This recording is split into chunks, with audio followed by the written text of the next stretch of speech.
Chelsea 1, Man United 1. Jem, how have we not won that game? I don't fucking know. Same old shit, different day with Chelsea, isn't it? Let's be serious. You know, I don't know. I don't really know what to say in terms of how it happened. I mean, I was at the other end of the goal, to be honest. Some people were telling me Kepa should have saved it. Others are saying he was unlucky. It was just a great header. I'd have to watch it back again, I'll be honest with you. But to be honest, at the end of the day, it's same old Chelsea, mate.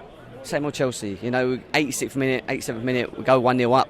In a game where, to be honest, I think Man United and Chelsea probably deserved the draw. I thought they were better in the first half. In the second, I would probably say that Chelsea were better. I think once he made the switch up with Cucurella, that's when it changed for me, you know. And when Cucurella came off and he brought Kovacic on, we played the four at the back. And obviously, we had Kovacic, Ruben and Georgie in the middle. We looked better. However, the forward line, mate, it's the same story every day. And Raheem Sterling, bro. How long, I mean, and this is where I'm going to criticise Graham Potter. I'm going to be honest, I'm going to criticise Graham Potter. It took him to the 80th minute to take off Raheem Sterling to bring on Broha or whoever he was going to bring on. Raheem Sterling had an absolutely shocking game today. And in these type of games, when you're bringing players like him in, he's getting the wages that he's getting, you expect him to step up in these games. And today, mate, he just let us down for me. He was not involved. He didn't really link play well. Wasn't running in behind. Even when he did get the ball, he was wasteful with it. Just wound me up the whole game, I'll be honest with you. So why is that Potter's fault if Sterling... Because he should have noticed that it wasn't working and changed it earlier. You don't leave it to the 80th minute to give Broha 10 minutes. Right. That's the way I see it. So you think it was okay for him to start him, but you should have just taken him off earlier? You can start him, yeah, fine. You can start players. I have no issue with starting a certain individual up front. But if you could see something's not working or that player is struggling to get into rhythm, you change it. That's all. That's all I ask for. And it's not like we haven't got the ammunition on the bench. You know, we've got Broha. You know, he brought Pulisic on later. You know, Ziyech's back, even though I wouldn't have started him, but Ziyech's there as well. I don't know if Conor Gallagher was on the bench as well. You know, there's options there for us to switch it around, and he decided not to do that, and he left it too late for me. You know. So in your opinion, you don't think Potter managed that game well? Because from what I saw, I think the fact that he took Cucurella off as early as he did, I don't think there's many managers that would do that and it come off as successful as it did. In terms of making the formation switch, in terms of seeing that it isn't working from a formation basis and going into a back four with Kovacic coming on, he got it right. And we then started seeing us playing better. However, how many chances did we have against De Gea? How many shots did we have against De Gea in that game? Not enough. And that's my problem with the forward line. Aubameyang was poor today. Sterling was poor today. Mount struggled to get in the game. You know, you've got Broha on the bench. Well, you think Mount had a bad game?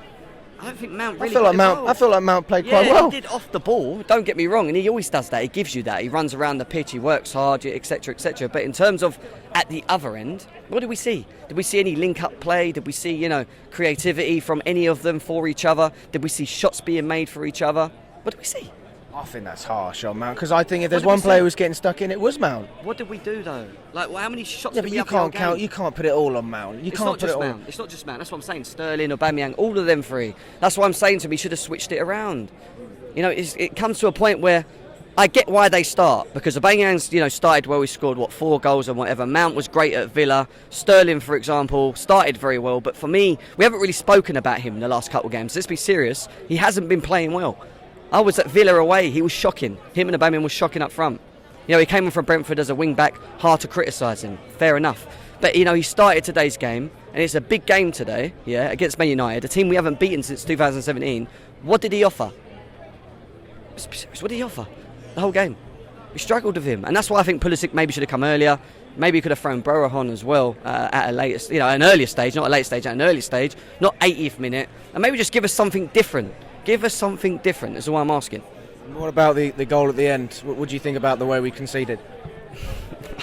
Look, I need to watch it back again. I was right at the other end when I saw it, to be honest. But at the end of the day, it looked like Kepa got a hand to it. And some people, like I said, are saying it was a great header and it was hard for him to save. Others are saying he should have maybe should have done better in that incident. But at the end of the day, it doesn't surprise me with Chelsea, because we always find ourselves doing this in games where we 1-0 up, and at the end of the game we end up conceding, and it just happens with Chelsea. It always does, especially with Man United. We haven't beaten them since 2017. It is what it is, but we move at the end of the day. Like I said, the Brentford draw would have been okay if we beat Man United today. Now we play 2 games, 2 draws, 2 points. Not too great for me. We didn't lose, but I expect us to win one of them too. That's all. So what you have to sum this down to one thing. Is it the players, the manager? Who would you put this down to? What would you put this down to? You're saying it's a Chelsea thing. I mean, fucking hell, come on. I mean, that's a bit vague. Yeah, fine. I think I would probably say I think Potter got it right in terms of switching the formation. However, with the forward line, I think he should have made the decision to switch it earlier in that incident. And then it's just down to the individuals that he trusted to start from the beginning. And that Sterling or Aubameyang, for me, struggled to really link play, get involved and do what we know that they can do. Mason Mount, from all of that, probably struggled because there was nothing going on in front of him in terms of them two. And it ended up just being quite a stressful game in terms of like the forward line. Midfield got stuck in. I think we kind of cancelled each other out, to be honest, in many ways, both of us, because they didn't really offer much. I mean, the first half they played well, but the second half they didn't really create much against us. I would say it was quite even in terms of how it went. They deserved the first, we deserved the second.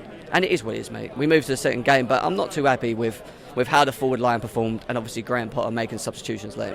Feeling confident for the next few games? I'm going to have to, wouldn't I? I'm always confident when it comes to Chelsea. I go into each game differently, and at the end of the day, if we, whoever it is, who we got next? Oh, you put me on the spot there. Who we got next?